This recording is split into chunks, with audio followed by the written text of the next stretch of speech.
Feliz Páscoa para todos. Bom, eu sei que hoje nós estamos reunidos de manhã em casa com nossas famílias, aguardando o momento para comermos juntos e celebrarmos a Páscoa. E eu queria fazer uma pergunta para você hoje de manhã. Você realmente entende o que é a Páscoa, a nossa Páscoa? Pensando nos dias de hoje, tanta confusão tem sido feita com a Páscoa no decorrer dos séculos, né? Inventaram até um coelho, colocaram um coelho no meio, colocaram um coelho que nem bota ovo. E hoje tem muitos entendem como Páscoa um momento onde você come com a família uma refeição especial e depois troca chocolates, ovos de chocolates. E que confusão, né, que fizeram, né? Um coelho que nem bota ovo ou ovos. Mas essa é a maneira como o mundo moderno hoje celebra a Páscoa. Nós cristãos sabemos que existe um significado mais profundo por detrás de tudo isso. E é sobre isso que eu queria falar com vocês hoje. Eu queria começar fazendo essa pergunta: o que é a Páscoa para você, profundamente? E o meu objetivo hoje é que nós juntos entendamos a história inteira, desde o começo até o momento onde nós celebramos a Páscoa, para você entender qual é o plano de Deus com tudo isso, desde o início até o final.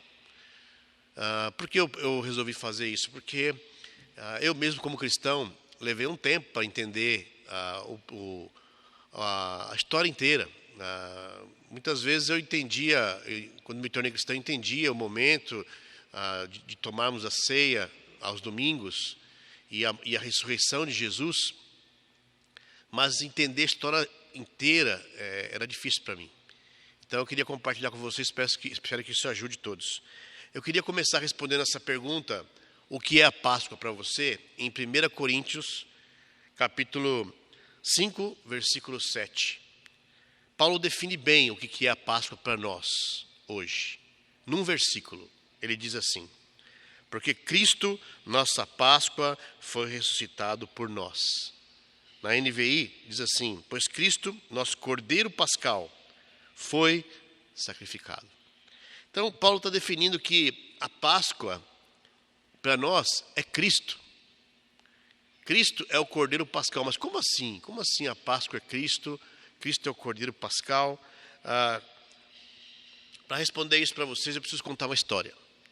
E eu queria que você prestasse atenção agora, nos próximos minutos, para nós entendermos todo o contexto que Deus presenciou para chegar no momento da Páscoa. Então, essa história é a história de Deus com os homens. Começa lá em Adão e Eva. Quando Deus criou o paraíso, criou Adão, Eva, havia um propósito da criação. Deus queria ter comunhão com o ser humano. E o plano foi perfeito, foi viver na eternidade, ter uma vida eterna, viver num paraíso, onde não haveria dor, não haveria sofrimento, onde tudo uma vida incrível. E só colocou uma questão para Adão e Eva, que era não comer de uma árvore, a árvore do conhecimento do bem e do mal. E eles, através da serpente, se você quer se aprofundar mais nessa história, você pode ler em Gênesis, logo nos primeiros 3 capítulos, você vai ver Adão, chega um momento que Adão e Eva, que eles desobedecem, e eles pecam, e traz com esse pecado, com essa desobediência, o castigo para toda a humanidade. E a história diz que eles acabam se vendo nus. E o próprio Adão arruma umas folhas de figueira para se cobrir da nudez. E Deus vai até o encontro de Adão e Eva. E ele prepara, Deus traz uma roupa, uma capa, uma roupa feita de animais, a Bíblia diz. Uma pele de animais. Dando a ideia, né, porque isso já, desde Adão e Eva, já estava apontando para Jesus. E é incrível como a história do Antigo Testamento, ela tem vários eventos que apontam para Jesus. E é o que nós vamos ver aqui nessas histórias. Já na primeira história, Deus estava apontando para Jesus. Por quê? Porque o homem, para se proteger do seu pecado, o máximo que ele consegue são umas figueiras, umas folhas de figueiras. Deus, sim, tem a cobertura perfeita. Ele traz uma pele de animal, já dando a ideia de que um animal precisaria morrer para que o homem fosse coberto perfeitamente do pecado. Então, Adão, isso aconteceu no começo, e Adão vai vivendo a sua vida depois, ele tem filhos, e a história da humanidade começa daí por diante.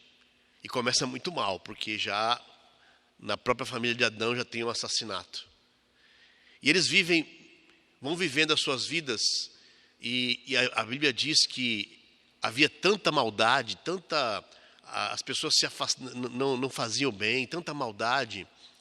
Só pelo fato de começar com uma família já dessa forma, o mal se espalhou de tal forma, e eles viveram 1.600 anos até o aparecimento de Noé.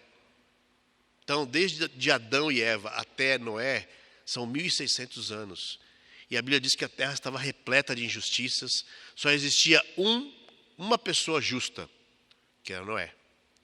E Deus, no desejo de trazer as pessoas, o ser humano de volta ao plano inicial, ele reinicia tudo. Como você que tem um computador em casa, quando a sua máquina começa a ficar travando e você não sabe mais o que fazer, você vai lá e aperta o botão de reset, a sua máquina recomeça. Foi um botão de reset, foi um reset que Deus deu com a história de Noé. Coloca Noé num barco com animais, ele e sua família, e a Bíblia fala que Noé era o único homem justo. De novo, Deus apontando a história de Noé, apontando para Jesus, porque em Jesus, o único homem justo salvou a humanidade. E Noé ele tem o dilúvio, ele acaba o dilúvio e ele recomeça a humanidade a partir da família de Noé. E de Noé até ao próximo evento marcante acontece com Abraão. De Noé até Abraão são mais 400 anos. Então já se passaram 1.600 anos desde Adão, mais 400 anos até Abraão. Então são 2.000 anos. Surge Abraão. Abraão considerado o pai da fé. E a história de Abraão também é muito interessante, porque Abraão era um homem justo também, e Deus fala com ele que através de Abraão, da sua descendência, do seu filho Isaque, daria um filho para ele, que seria uma descendência onde dali surgiria o povo escolhido exclusivo de Deus. Abraão tem Isaque, seu filho da promessa. Depois de bem velho, nasce Isaque.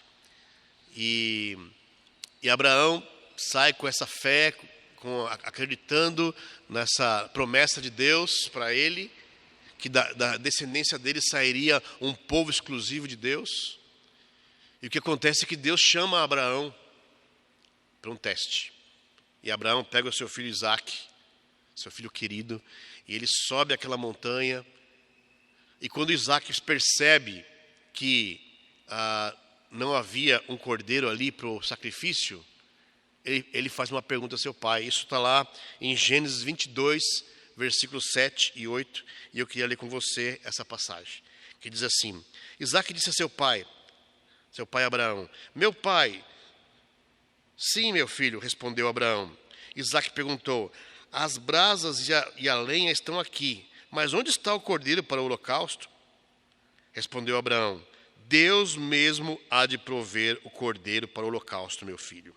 E os dois continuaram a caminhar juntos.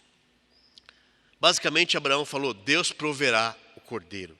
Deus vai mandar o cordeiro, meu filho.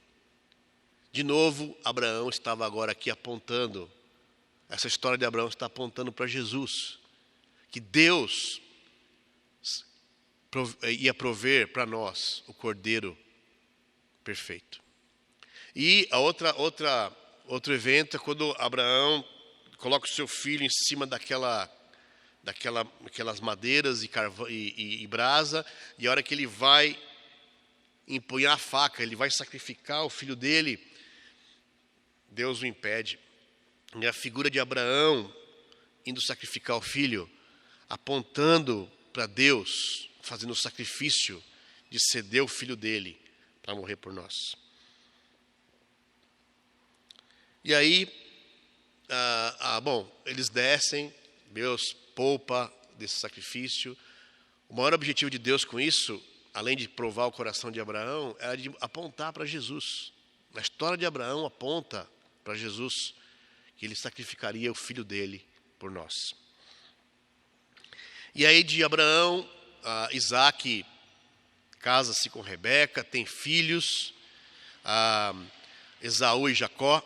De Jacó vem a descendência de Jacó, é a descendência que surge o povo de Israel. Então Jacó é o filho que vem a descendência de Israel. E essa família de Jacó, com vários filhos, um deles era José. E José foi um menino especial, Deus escolheu esse rapaz para um plano especial. Mas os seus irmãos, num conflito com ele, numa perseguição com ele, acaba vendendo José como escravo, e ele vai parar no Egito. E lá ele sofre escravidão, ele passa momentos muito difíceis, até que ele ganha o respeito e a admiração do faraó, e o faraó o transforma em a segunda maior autoridade da época, do lado do faraó. E com isso há uma grande fome na região, e José se revela aos irmãos depois. A história é muito interessante, você pode ler em Gênesis. E ele manda trazer a família para o Egito. E vem toda a família de Jacó, seus irmãos, toda a família para o Egito. E lá ele se estabelece. De novo, Deus apontando para Jesus, porque José ao lado do faraó, mostrando Jesus ao lado de Deus, apontando para Jesus ao lado de Deus. E através de José, o povo foi salvo. E através de Jesus, o povo também seria salvo. E é interessante porque o povo de Israel se estabelece no Egito, e eles começam a crescer muito, prosperar, e cresce mais até do que os egípcios em termos de número, de riqueza.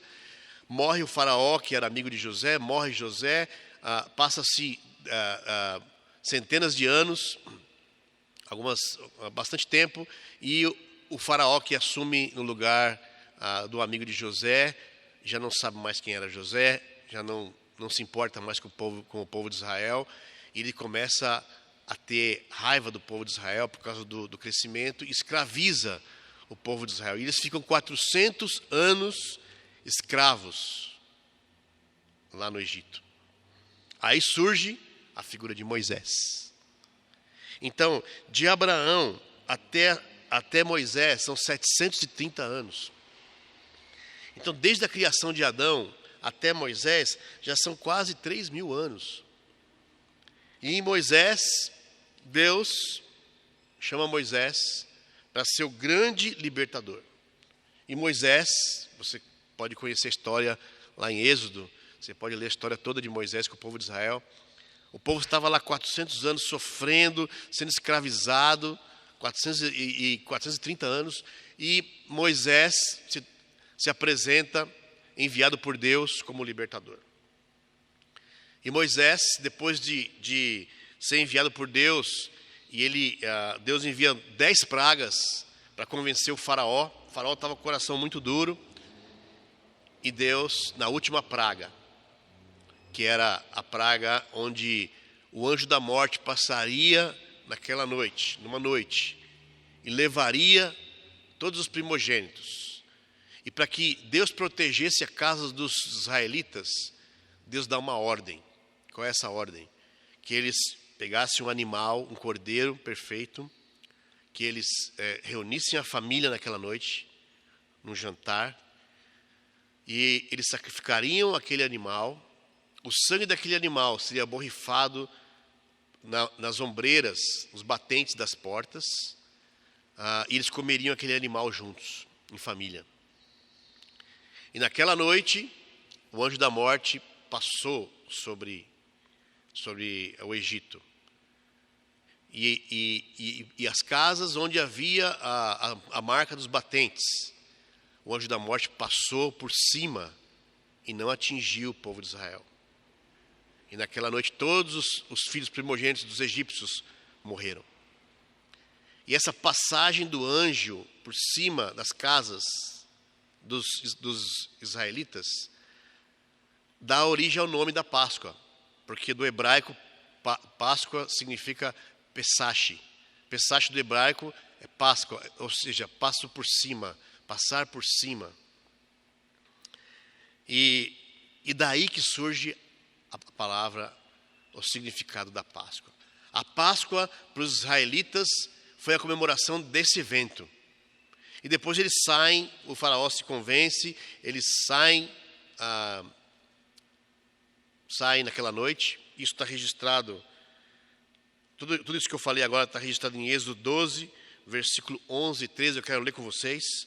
Diz assim: ao comerem, estejam prontos para sair, cinto no lugar, sandália nos pés e cajado nas mãos. Coma apressadamente. Esta é a Páscoa do Senhor. Naquela mesma noite passarei pelo Egito e matarei todos os primogênitos, tanto os homens como os animais. Executarei juízo sobre todos os deuses do Egito. Eu sou o Senhor. O sangue será um sinal para indicar as casas em que vocês estiverem. Quando eu vir o sangue, passarei adiante.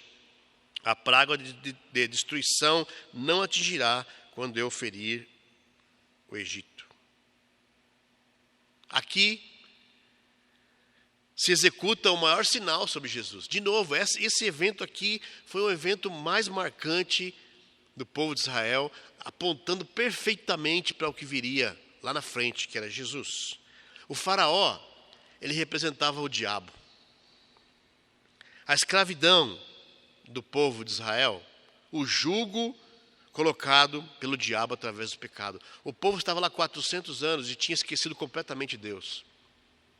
Eles estavam pecando. Então a escravidão representava o jugo produzido pelo pecado. O cordeiro que Deus pediu para ser preparado apontava para Jesus. A carne do cordeiro é o pão que hoje nós tomamos na ceia. O sangue do cordeiro é o sangue de Jesus representado na ceia que nós cristãos fazemos hoje pelo cálice.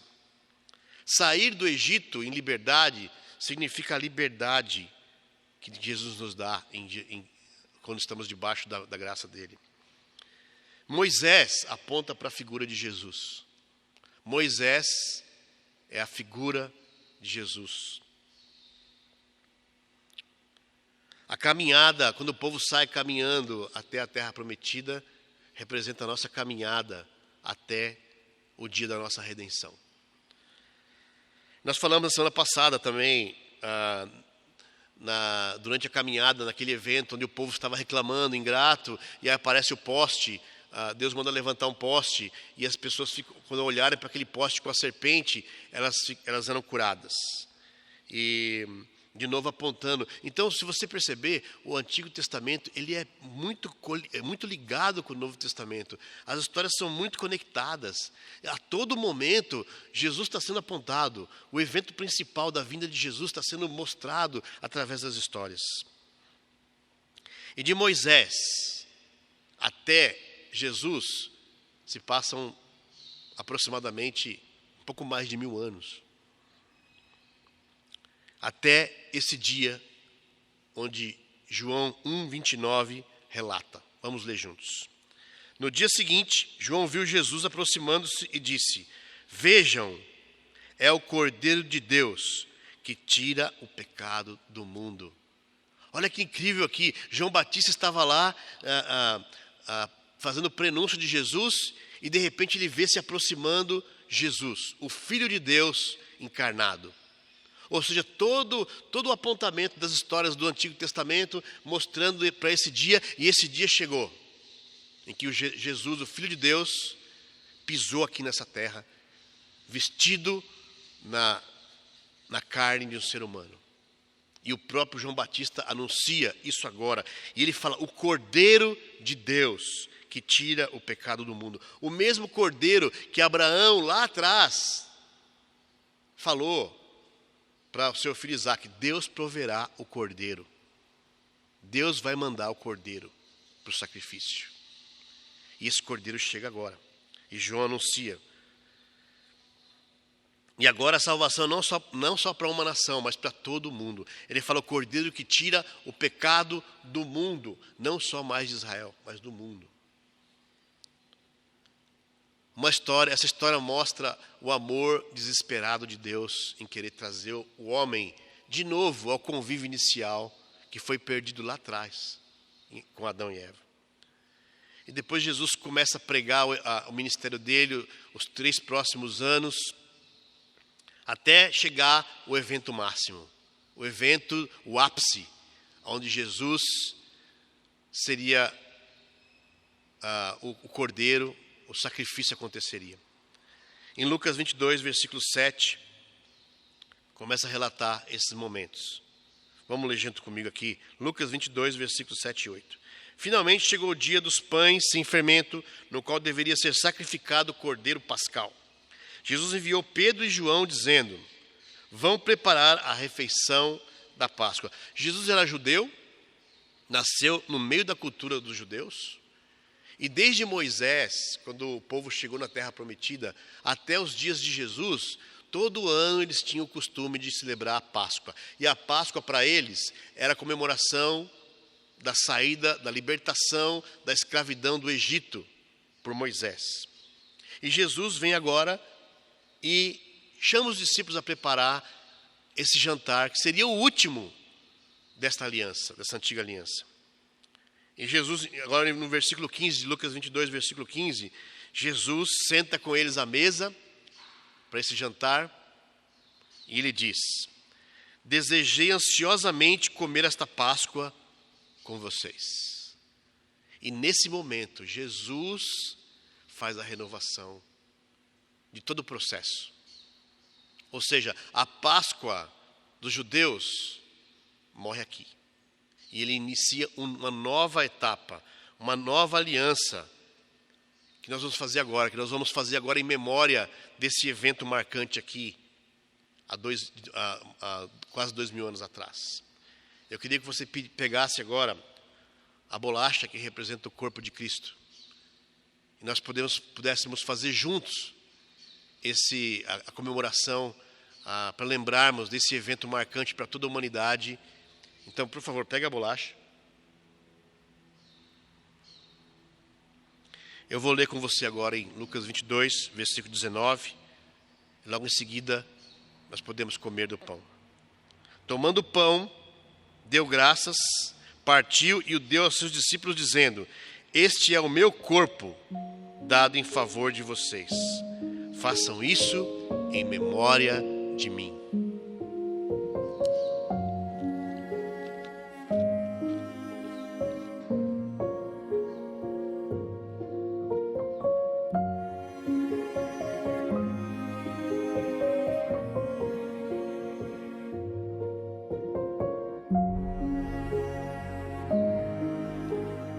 Da mesma forma, no versículo 20 agora, da mesma forma, depois da ceia, tomou o cálice, dizendo, este cálice é a nova aliança no meu sangue, derramado em favor de vocês.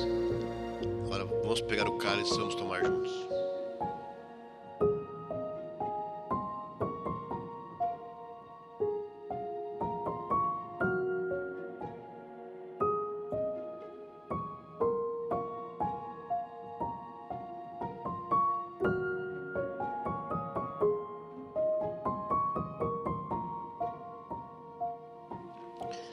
E nesse jantar, Jesus, faz a nova aliança que chega até nós hoje.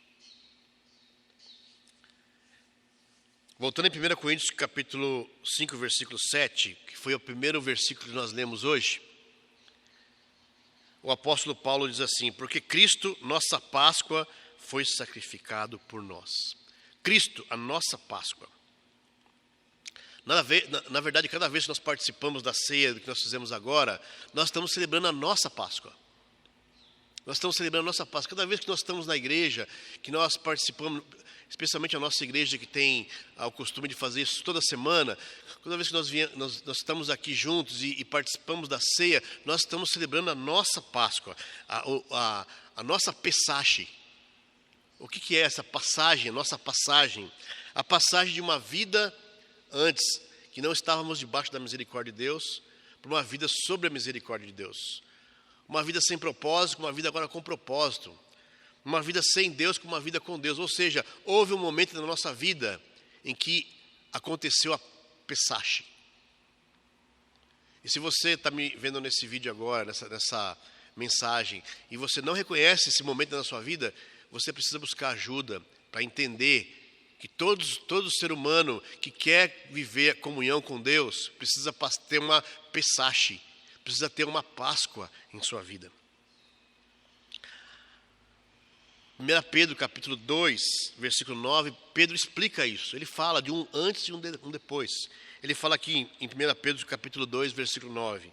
Vocês, porém, são geração eleita, sacerdócio real, nação santa, povo exclusivo de Deus, para anunciar as grandezas daquele que os chamou das trevas para a sua maravilhosa luz. Antes vocês nem sequer eram povo, mas agora são o seu povo. Povo de Deus. Não haviam recebido misericórdia, mas agora a receberam. Pedro fala de um antes e de um depois. Antes não era povo de Deus, agora é povo exclusivo de Deus. Antes não estava debaixo da misericórdia de Deus, agora está debaixo da misericórdia de Deus. Esse é o motivo da nossa alegria. Essa é a nossa Páscoa. Eu não sei se você consegue entender. Eu contei toda essa história para você entender que tudo estava apontando para Jesus. O evento mais marcante da humanidade foi a morte e a ressurreição de Jesus. E ele fala isso: faça isso em memória de mim. Quando nós comemos aqui do pão e tomamos do cálice, nós estamos celebrando em memória desse evento marcante, que é a nossa Páscoa. E o que significa para nós a Páscoa, então? Significa esperança. O evento que nós comemoramos hoje, especialmente no domingo, é a ressurreição de Jesus. E sabe, Jesus, para que todo esse evento, toda essa preparação de séculos, de milênios, pudesse se concretizar com grande poder, faltava uma coisa. Faltava a ressurreição de Jesus. E olha só, em 1 Coríntios capítulo 15, versículo 3, Paulo, ele descreve muito bem o que aconteceu nesse domingo, onde Jesus ressuscita. Ele fala assim, em 1 Coríntios capítulo 15, versículo 3. Pois o que primeiramente lhes transmiti foi o que recebi, que Cristo morreu pelos nossos pecados, segundo as Escrituras, foi sepultado e ressuscitou no terceiro dia, segundo as Escrituras, e apareceu a Pedro e depois aos 12. Depois disso apareceu a mais de 500 irmãos de uma só vez. A ressurreição de Jesus não foi uma coisa secreta para algumas pessoas só. Aqui fala que além das mulheres que foram lá, Maria Madalena, que foi, os discípulos que presenciaram, a Bíblia fala que mais de 500 pessoas. Foi um evento público. A ressurreição de Jesus foi um evento público. Tinha muitas testemunhas. Nenhum outro líder religioso, seja lá Maomé, Buda, se constatou ou se tem registro, testemunhas de que ressuscitou. Só Jesus. Jesus foi o único que ressuscitou. E teve mais de 500 pessoas como testemunha. Ou seja, uma plateia, uma multidão de testemunhas. Olha só, e essa é a nossa esperança. É a esperança que, como Jesus ressuscitou, além de ele ter sofrido, morreu na cruz para pagar, para servir como cordeiro, o cordeiro perfeito que nos cobriria da nossa vergonha do pecado, como ele fez com Adão. Jesus também agora, ele mostra através da ressurreição que ele vai nos trazer de novo ao plano inicial, lá em Adão, que é nos ter no paraíso, para uma vida eterna, para uma vida em comunhão com ele. E é o que fala em Apocalipse. Vamos lá em Apocalipse, capítulo 21, versículo 3 a 4, que diz assim, Apocalipse 21, 3 a 4. Ouvi uma forte voz que vinha do trono e dizia: agora o tabernáculo de Deus está com os homens, com os quais ele viverá. Eles serão os seus povos. O próprio Deus estará com eles, será o seu Deus. Ele enxugará dos seus olhos toda lágrima. Não haverá mais morte, nem tristeza, nem choro, nem dor, pois a antiga ordem já passou. Olha que incrível, Deus está falando que nós vamos ressuscitar e a morte vai ser vencida, ou seja, não vai haver mais morte, as pessoas não vão morrer mais, não vai haver mais dor, não haverá mais sofrimento, nós vamos ser restaurados ao Éden, como Adão e Eva viviam lá, em comunhão com Deus, numa vida eterna. Esse dia vai chegar. Você que está me vendo aqui hoje, me acompanhando, esse dia vai chegar. Assim como chegou toda a profecia, todas as histórias que apontavam para Jesus. E chegou o dia em que João Batista avistou Jesus e falou: eis o Cordeiro de Deus que tira o pecado do mundo. Esse dia também, em que Apocalipse fala que chegará o dia em que nós vamos ser restaurados, os que estiverem debaixo da misericórdia de Deus, ou seja, os que passaram pela Pessache, pela nossa Páscoa, estará também com Deus. Esse dia vai chegar, está cada vez mais próximo. Os acontecimentos que nós temos visto na humanidade nos últimos séculos está apontando que esse dia está cada vez mais próximo. Eu quero terminar com o último versículo de Apocalipse, ou seja, o Novo Testamento, a Nova Aliança, a mensagem termina no versículo 20 e 21. E olha só como a Apocalipse termina. Diz assim: aquele que dá testemunho dessas coisas diz: sim, venho em breve. Amém. Vem, Senhor Jesus. A graça do Senhor Jesus seja com todos. Amém. Apocalipse termina assim. João, que escreveu o Apocalipse, termina com essa esperança de que Jesus virá e que todos estejam debaixo da graça dele. Então, se você hoje não reconheceu essa Pessache, essa Páscoa na sua vida, que você vá atrás agora, porque esse dia vai chegar, assim como João viu Jesus. Esse dia vai chegar. Ele está vindo. E a minha pergunta para você é: você está preparado? Você está esperando? Quando esse dia chegar, eu quero estar debaixo da misericórdia de Deus. Não chegou ainda, nós estamos esperando, mas ele vai chegar. E nosso papel hoje, nosso chamado por Deus é: vamos perseverar, esperar esse dia chegar, para estarmos debaixo, esperando a nossa redenção. Você quer estar lá? Você está preparado? Que nessa Páscoa nós possamos pensar nisso, e pensar na verdadeira Páscoa, que é Jesus, e que Ele está vindo, e Ele quer nos restaurar ao início, lá quando Adão e Eva estavam no paraíso. Então eu quero estar lá, e você? Que Deus dê a cada família uma excelente Páscoa, que comemoremos juntos a ressurreição de Jesus e pensemos em todas essas coisas que nós ouvimos aqui. Vamos terminar com uma oração. Senhor, muito obrigado por esse momento incrível que nós estamos comemorando como família, que é a nova aliança que o Senhor fez conosco, Deus. Obrigado por Cristo, que veio a esse mundo cumprindo todas as promessas, todas as profecias, todos os apontamentos, as histórias que apontavam para Jesus. O Senhor cumpriu com a vinda de Jesus aqui, como o ápice do resgate, Senhor, que o Senhor faria a toda a humanidade. E a minha oração essa manhã de domingo é que o nosso pensamento esteja nesse momento, Deus, aguardando a redenção que virá aos seus filhos fiéis. E que mais e mais pessoas desejem ter na sua própria vida o momento da Pessache, ou da passagem, ou da nossa Páscoa, que é Jesus. Muito obrigado pela morte e ressurreição de Jesus.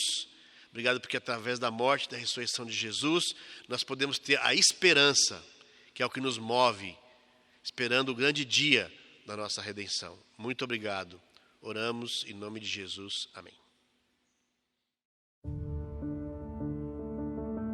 Chego a crer que vida nova é o próprio amor e ter a certeza de que somos dignos de ser amados e, como imagem e semelhança de Deus, devemos espalhar o melhor que há em nosso coração.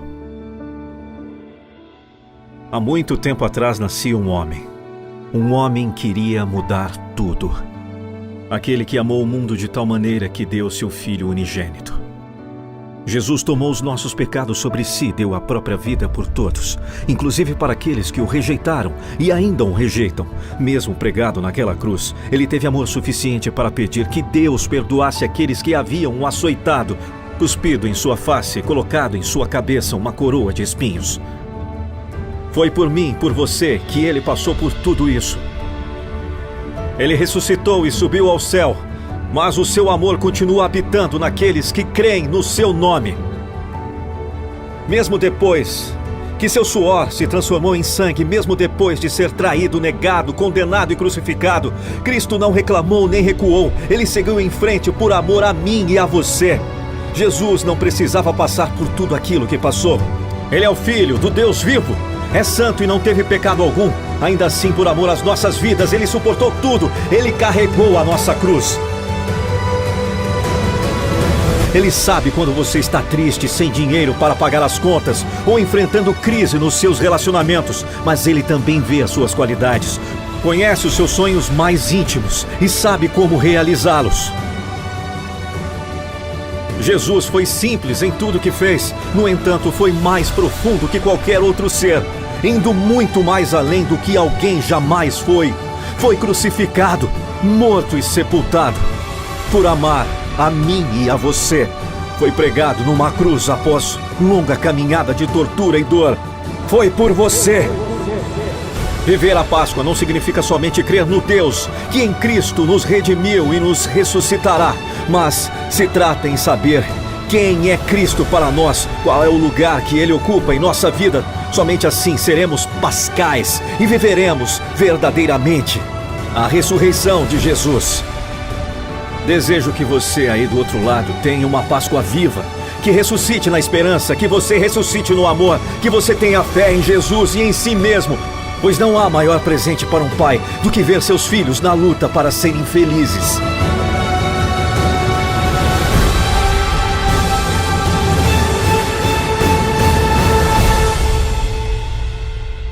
Celebre todos os dias, porque Ele vive. Porque Deus amou o mundo de tal maneira que deu seu Filho unigênito para que todo aquele que nele crer não pereça, mas tenha a vida eterna.